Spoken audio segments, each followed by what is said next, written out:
Hey Ben, how you doing? Doing great. How about yourself? Good. Good. We're happy to have you on the RUNDAY.AI podcast.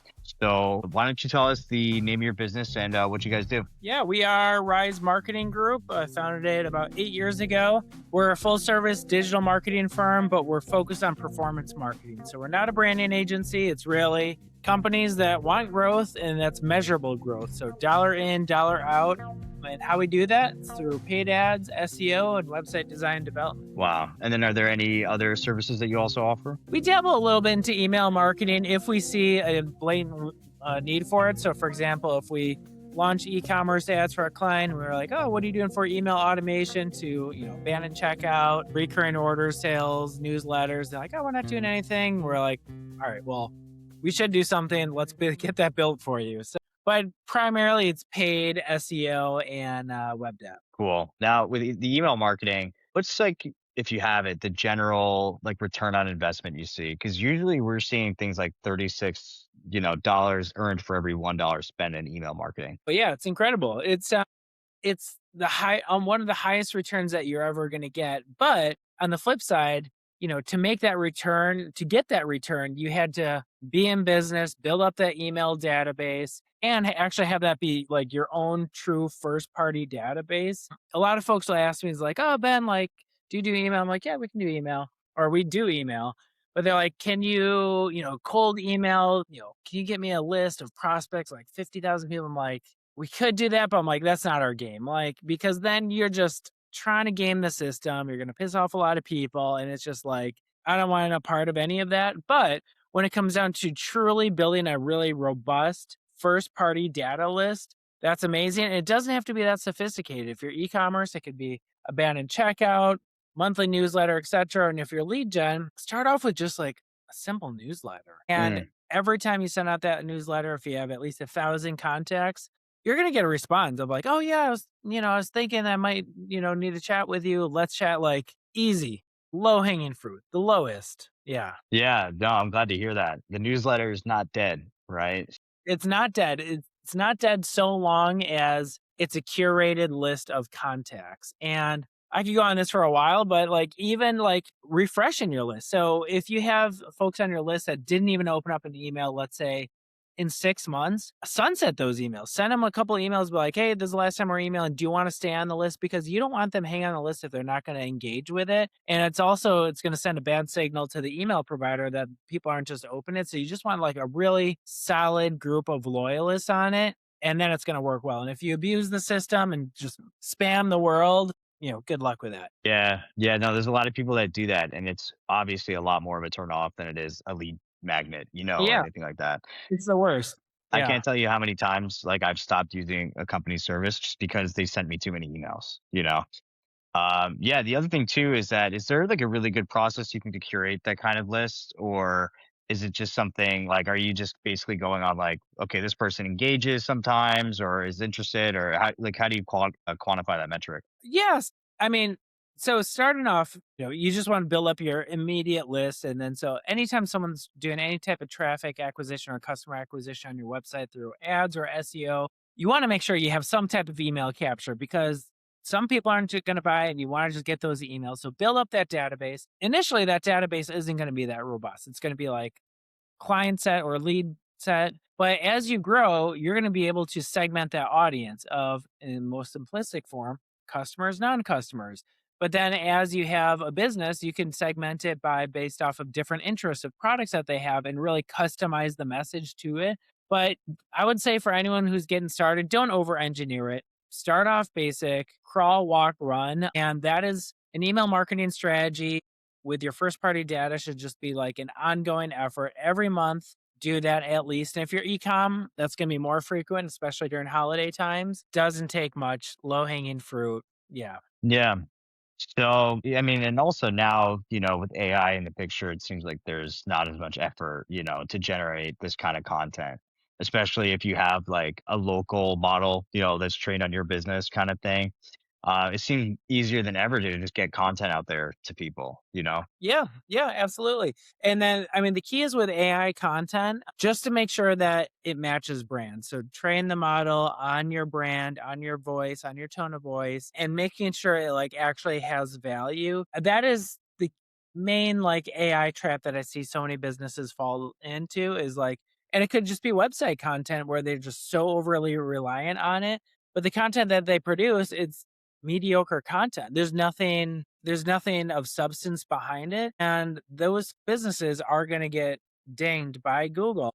But there is a way to use AI content, but just make sure that it's reviewed by humans and actually matches the tone of voice of the brand. And also there's something substantive of that that's unique that an AI model can't bring. And then that's when you can actually make some headway. Yeah. So is Google starting to like look at, we call it AI slop, right? And starting to like downgrade SEO listings because of that? Yeah, it's if done incorrectly, absolutely. And I'll give you an experience. I got a lead 10 days ago, almost 2 weeks ago. Client came to us, found us through SEM Rush because we're SEM Rush partners. Like, hey, can you help out with our site? I'm like, sure, cool, let's chat.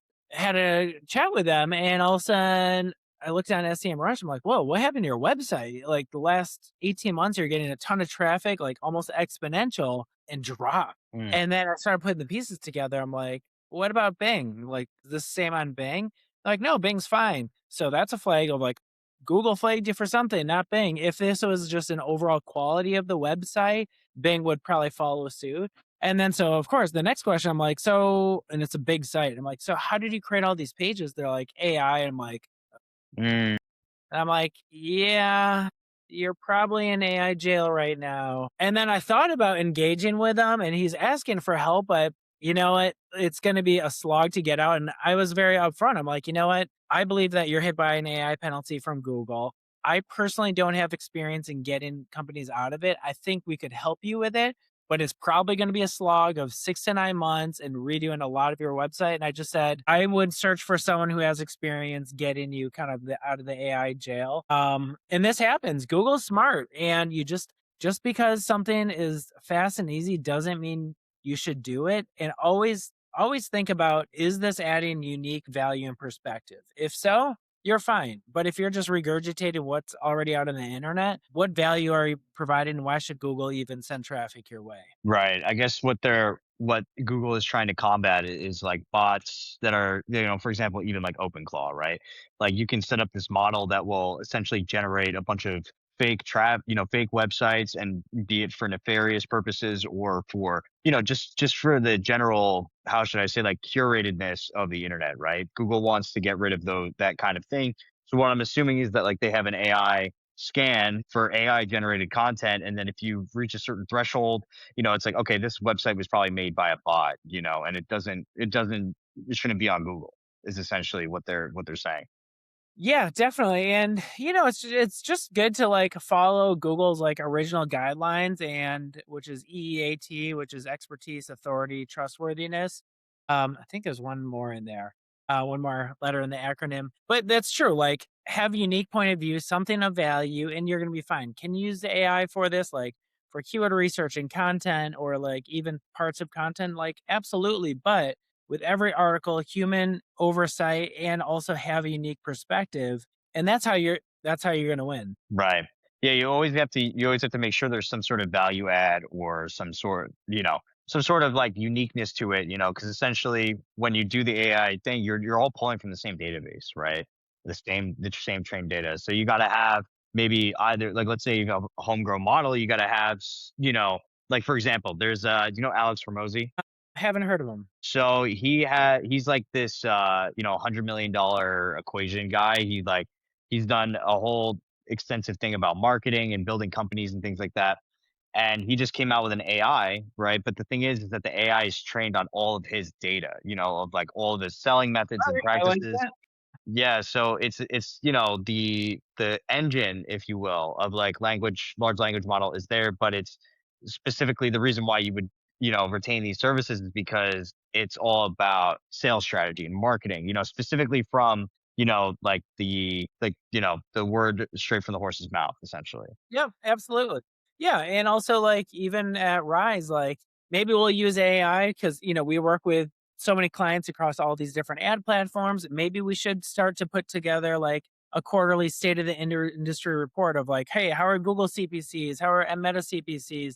And use AI to like assess everything. And this is Rise's proprietary data set. And we're using AI to like put out this report, but it's data that isn't out there by, no one has this data except the Rise team. Right. Yeah. And then you know what? That's also another newsletter for you guys, Yeah, right? So absolutely. Yeah. Way to bring it all full circle. I love it. Yeah. yeah. Very true though. Yeah, very true. So are you guys so that may be a future plan for you, right? Is an AI using your proprietary data to put out this report? Are you using AI for any other things that you're doing with your business? Yeah. So, what else are we using AI for? I mean, a lot of operational efficiency. We encourage everyone on our team have AI of choice on their computer at all times to analyze data or just be that helpful efficiency companion. Where we've been leaning on AI is more from an SEO perspective, on like what does SEO mean in an AI world,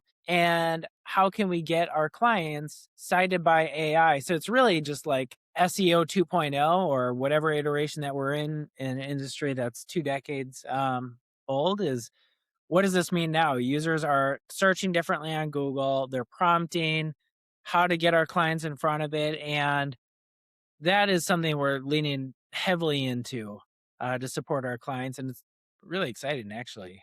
Yeah. So yeah, and that reminded me. I think they have a new term right now, right? It's like There's GEA. generative engine optimization, AEO, there's a bunch. I just call Yeah. it SEO for AI, and really it's just still people are searching or prompting. I don't know. It's still all in the same umbrella, but yeah, Yeah. Yeah. It's all SEO. It's all how do we get this result in front of people at the end of the day, right? exactly. Yep. So, and whether it's to me, the whole generative AI, AEO, or whatever the new thing is, that is really kind of like a mind twister to me. You know what I mean? It's like because there's databases and model training, but then there's also and the search engines involved. It to me, I can't make heads or tails of it, and that's why I make a podcast. Yeah, yeah, absolutely.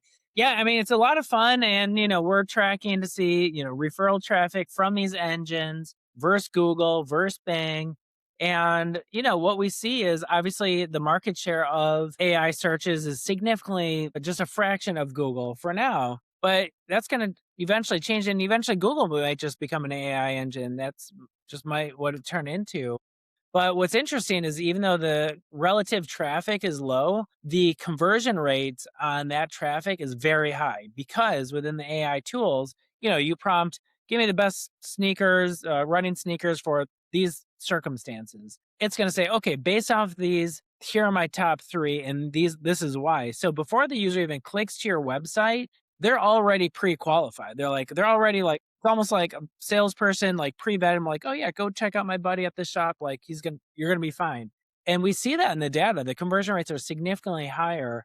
And then also just on the topic of how we're thinking about AI is, and since now we're on e-commerce slightly, is agentic shopping. Now Shopify is in syncing up with ChatGPT, and eventually you're gonna be able to yeah, exact right within the stores, and it's great for users, great for brands. So it's happening fast, but that's one of the many reasons why I love marketing. I've been in the space for over 2 decades, and it's always changing. There's always an edge for our clients. Yeah. And you mentioned something interesting too about AI getting involved with pre-qualifying and everything like that. Because you're starting to see OpenAI, I think, is putting ads in some of their responses. And, it's creepy almost because it's like, okay, you're trusting, you want to do research on something you want to buy as a consumer. So you're using it and it's like, hey, instead of me trying to match the best product to your needs, I'm also showing you results that were paid for by advertisers, right? So being that, it's kind of almost abusing the trust, in the relationship that OpenAI has established with the consumers in order for it to make more money, which is a little bit scary. Yeah, absolutely. And they just took up a page from Google, and Google's taking it to the extreme these days. I mean, I know like they're a for-profit entity. They need to show, and publicly traded company, they need to show year over year growth. Well, search volume isn't going up on Google. So what do they need to do? Monetize better. And if you do any type of e-commerce search on Google or any type of search, it takes a lot of scrolling to get down to the organic listings. Whereas a few years ago, definitely it was 3 blue links out right up on top, strong organic. and then maybe a link or two on the bottom. Now it's like you just have to pay or get really good at SEO. Yeah, absolutely. Well, it was a pleasure having you on the podcast, Ben. Why don't you tell everyone where they can reach you? Yeah, thanks so much for having me. Yeah, I'm the founder of Rise Marketing Group. If anyone wants to chat, just Google Rise Marketing Group. We're based in the Boston area and love to chat. Awesome. All right. Thanks, Ben. All right, thank you. Run your day with Runday.AI.